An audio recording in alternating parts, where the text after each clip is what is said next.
अंशूवर वाटेल ते आरोप करायचे नाही तर तुला काय वाटलं ग? ए असलं ते कागदाचे तुकडे हा रिपोर्ट हा बघून मी तुझ्यावर विश्वास ठेवी? हा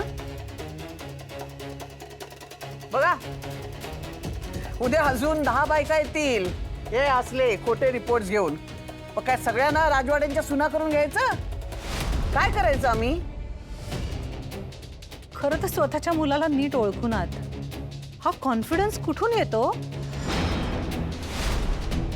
यू नेव्हर नो, कदाचित खरंच 10 मुली येऊन उभ्या राहतील. तेव्हा काय करायचं याचा खरंच विचार करा. मला शब्दात नको पकडूस. तुला ना नीट कळतंय मला काय म्हणायचंय.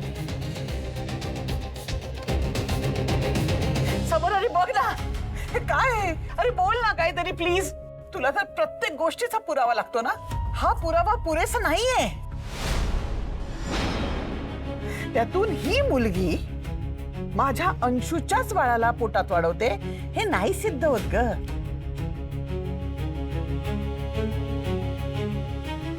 ओके, मग आपण DNA टेस्ट करूया.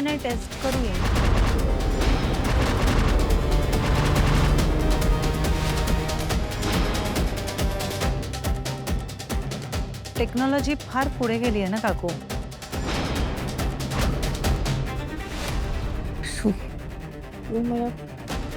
मला अजिबात इथे थांबायची इच्छा नाही. चल, मला खूप त्रास होतो. Okay okay fine fine fine. चल चल चल आई आलोच. हळू ती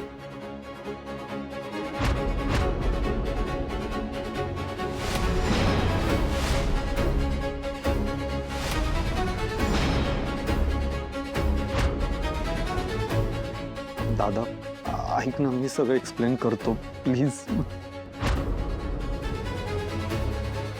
मी तुला ना आता शेवटची संधी देतोय अंशू. जे काही असेल ना ते आत्ता इथे खरं खरं सांगून टाक.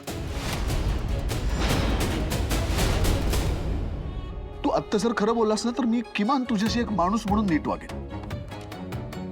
पण जर तुझी जबाबदारी नाकारलीस आणि DNA टेस्ट मध्ये ते मूल तुझंच असल्याचं सिद्ध झालं तर मग विषय संपला.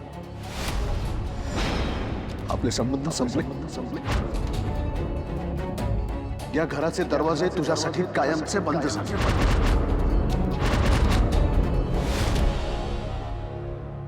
यातल्या कोणाशीही तुझं यापुढे कुठल्याही प्रकारचं नातं असणार नाही. त्यामुळे नीट विचार करून काय असेल ते उत्तर दे आत्ता. आणि जर तू काही सांगितलं नाहीस तर मी स्वतः तुला आत्ता पोलिसांच्या ताब्यात देईन. तुझ्यावर विनयभंगाची केस करीन.